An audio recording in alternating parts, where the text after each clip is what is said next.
اعوذ باللہ من الشیطان الرجیم، بسم اللہ الرحمن الرحیم۔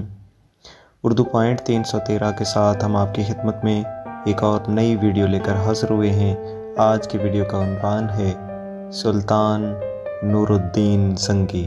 سلطان نور الدین زنگی رحمۃ اللہ علیہ عشاء کی نماز پڑھ کر سوئے کہ اچانک اٹھ بیٹھے اور نم آنکھوں سے فرمایا، میرے ہوتے ہوئے میرے آقا دو عالم صلی اللہ علیہ وسلم کو کون ستا رہا ہے؟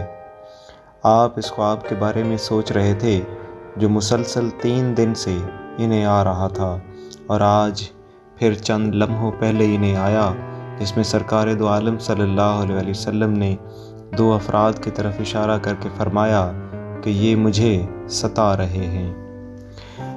اب سلطان کو قرار کہاں تھا؟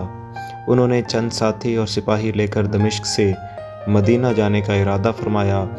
اس وقت دمشق سے مدینہ کا راستہ 20 سے 25 دن کا تھا، مگر آپ نے بغیر آرام کے یہ رستہ 16 دن میں طے کیا۔ مدینہ پہنچ کر آپ نے مدینہ آنے اور جانے کے تمام راستے بند کروائے اور تمام خاص و عام کو اپنے ساتھ کھانے پر بلایا۔ اب لوگ آ رہے تھے اور جا رہے تھے، آپ ہر چہرہ دیکھتے مگر آپ کو وہ چہرے نظر نہ آئے۔ اب سلطان کو فکر لاحق ہوئی اور آپ نے مدینے کے حاکم سے فرمایا کہ کیا کوئی ایسا ہے جو اس دعوت میں شریک نہیں؟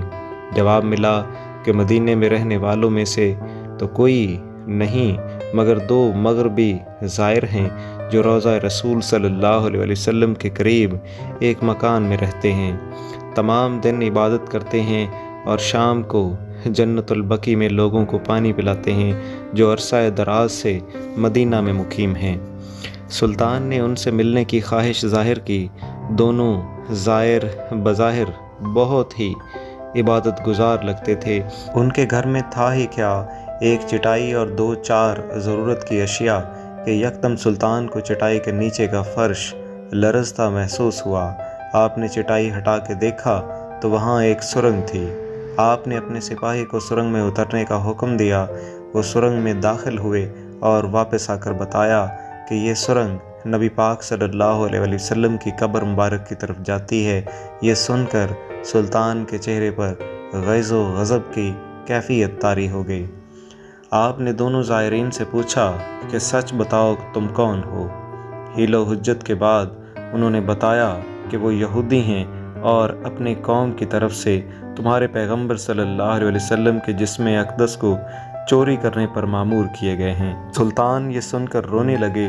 اسی وقت ان دونوں کی گردنیں اڑا دی گئیں۔ سلطان روتے روتے جاتے اور فرماتے جاتے کہ میرا نصیب کہ پوری دنیا میں سے اس خدمت کے لیے اس غلام کو چنا گیا۔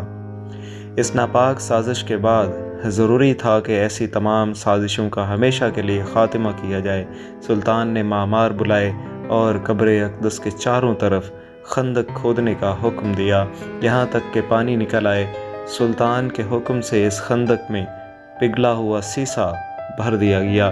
بعض کے نزدیک سلطان کو سرنگ میں داخل ہو کر قبر انور پر حاضر ہو کر قدمین شریفین کو چومنے کی سعادت بھی نصیب ہوئی۔